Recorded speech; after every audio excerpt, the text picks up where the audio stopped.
వదిలేయండి. 3 విడతలకు సంబంధించి రాలేదు కదా. సో ఇప్పుడు మీరు ఒకవేళ 1000 అంటే 2000 వేసుకోండి, 2000 12,000 అన్నప్పుడు ఇది మీరు పంచినా కూడా ఈ మిగతా 3 ఏళ్లకు సంబంధించి ఇంకా మీ దగ్గరనే డబ్బులు మిగిలితే కట్ చేసిన వాటికి అని అంటున్నారు. గత ప్రభుత్వం లూటీ చేసి పోగా రాష్ట్ర పరిస్థితి బాగోలేదని గాడి తప్పిన ఆర్థిక వ్యవస్థను గాడిలో పెట్టుకుంటూ సంక్షేమ పథకాలు కొనసాగించుకుంటూ రేవంత్ రెడ్డి ముందుకు పోతే ప్రజలు అంగీకరిస్తున్నారు. కందకలేని దొరద కత్తికెందుకంటే రైతు నిజమైన రైతులు లేని బాధ. వాళ్ళు ఏమంటున్నారు, రేవంత్ రెడ్డి నిజంగానే పెద్ద కొడుకులే కష్టపడతాడు, అరే కేసీఆర్ నాశనం చేసినా కానీ మనకు అందిస్తాడు, ఏదో 15,000 ఇస్తాడు, 12,000 ఇస్తాడు, చాలా సంతోషం అంటున్నారు. వాళ్ళకి లేని బాధ వీళ్ళకి ఎందుకు అంటున్నా? పంచాయతీ ఎన్నికల్లో కనపడలేదా? జూబ్లీహిల్స్ ఎన్నికల్లో కనపడలేదా? అయినా బీఆర్ఎస్ లెక్క మేము దుబారా చేయమండి.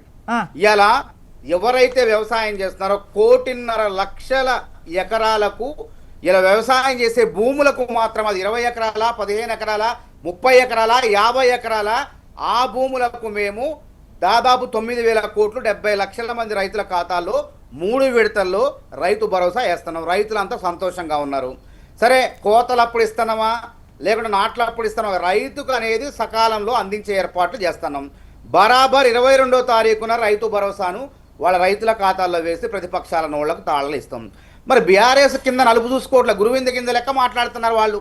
ఉరి వేస్తే ఉరి వేసినట్లే అని చెప్పి రైతాంగాన్ని బెదిరిస్తే లక్షలాది ఎకరాలు మొత్తం కూడా పంట పండించుకోకుండా ఎండిపోయినటువంటి పరిస్థితులు. ప్రతి రైతు ఎకరానికి 30,000 నష్టపోయింది ఆ రోజుల్లో. కేసీఆర్ ఫామ్ హౌస్లో మాత్రం యథేచ్ఛగా వరి వేస్తే ఉరి వేసినట్టు అని చెప్పి ఆయన మాత్రం వరి వేసుకున్నాడు, ఖరీదైనటువంటి రేటుకు అమ్ముకున్నాడు. రైతులు మాత్రం నష్టపోయారు. ఆ విధానాన్ని కాదు, ఓట్లు కొనమంటే నువ్వు కొను అని చెప్పి ఆ రోజు బీజేపీ కేంద్ర ప్రభుత్వం, రాష్ట్ర ప్రభుత్వం, కేసీఆర్ ప్రభుత్వం రైతులను ఏ విధంగా తిప్పలు పెట్టినరో మనం అందరం చూసి ఇవాళ అది లేదు. ఇవాళ ఇప్పటికే 70 లక్షల మెట్రిక్ టన్నుల వానాకాలం పంటను సేకరించడం, వాళ్ళ రైతుల ఖాతాల్లో డబ్బులు దాదాపు 19,550 కోట్లు బోనసులతో సహా చెల్లించడం వాళ్ళకి. పరిపాలించుకుంటూ ముందుకు పోతారు. రాజయ్య గారు జగిత్యాల నుంచి కాల్ చేస్తున్నారు, ఒకసారి రాజయ్య గారితో మాట్లాడిన తర్వాత మాట్లాడతాను. రాజయ్య గారు నమస్తే అండి, గుడ్ మార్నింగ్. మీకు అక్కడ ప్యానల్ ఉన్న నాయకులకు వందనములు.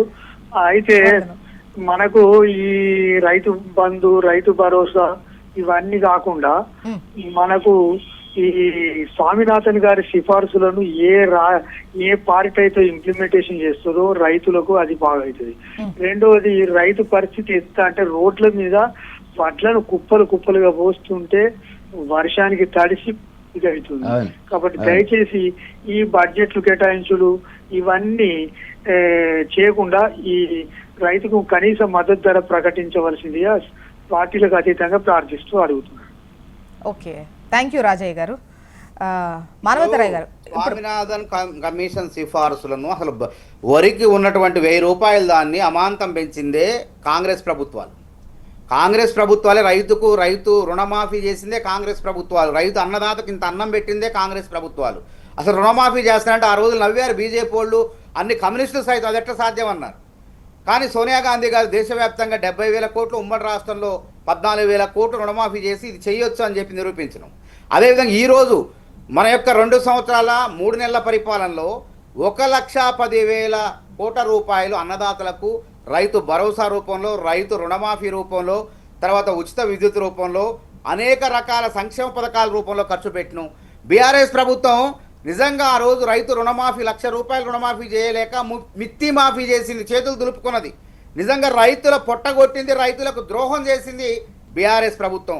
కానీ రేవంత్ రెడ్డి సర్కారు 25,30,000 మంది రైతుల ఖాతాల్లో 2 లక్షల రుణమాఫీ నిధులను వేసి అన్నదాతలను ఆదుకున్నాడు ఇలా దేశం. అందుకే ప్రతి ఎన్నికల్లో, పంచాయతీ ఎన్నికల్లో రైతులు ఉంటారు.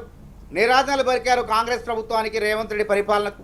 మున్సిపాలిటీ ఎన్నికల్లో సరే గ్రామాల్లో పొలాలు ఉంచుకొని, పట్టణాల్లో, తర్వాత నగరాల్లో ఉన్నటువంటి రైతాంగం కూడా ఇవాళ రేవంత్ రెడ్డి గారి ప్రభుత్వానికి ఆమోదం తెలిపారు. అదే నేను ఏమంటున్నా అంటే వాళ్ళ రైతు బంధు అనేది ఎవరికి బంధు? జూబ్లీహిల్స్లో ఉండే పెట్రోల్ బంకుల యజమానులకు, బడాబాబులకు, పుట్టలకు, గుట్టలకు, అదేవిధంగా రియల్ ఎస్టేట్ భూములకు కూడా. ఇప్పుడు మానవతరాయ్ గారు ఈ లెక్క మీ దగ్గర ఉంటది కదా, గుట్టలకు అసలు ప్రజలు చిత్తుగా ఓడించారు. నేనేమంటున్నా, రియల్ ఎస్టేట్ వ్యాపారం చేసి వెంచర్లు వేసుకున్న భూములకు కూడా రైతు బంధు చెల్లించి, అదే విధంగా పెట్రోల్ బంకులకు కూడా రైతుల బంధు చెల్లించి ప్రజాధన దాదాపు 30,000 కోట్ల రూపాయలని ప్రజాధనాన్ని దుర్వినియోగం చేశారు బీఆర్ఎస్ పార్టీ నాయకులు, ప్రభుత్వం. కాబట్టి ప్రజలు బుద్ధి చెప్పారు. కాబట్టి రేవంత్ రెడ్డి ప్రభుత్వం ఎక్కడ దుబారా లేకుండా సక్రమంగా అన్నదాతలకు మానవతరాయ్ గారు, పథకాలు దుబారా చేరే విధంగా చేయడం పరిపాలిస్తుంటే అనేది చేయకుండా ఉండడం ఎవరైనా ఆహ్వానిస్తారు, అందులో డౌటే లేదు. అయితే ఎంతకు రైతు భరోసా ఇస్తున్నారు, ఒక క్లారిటీ.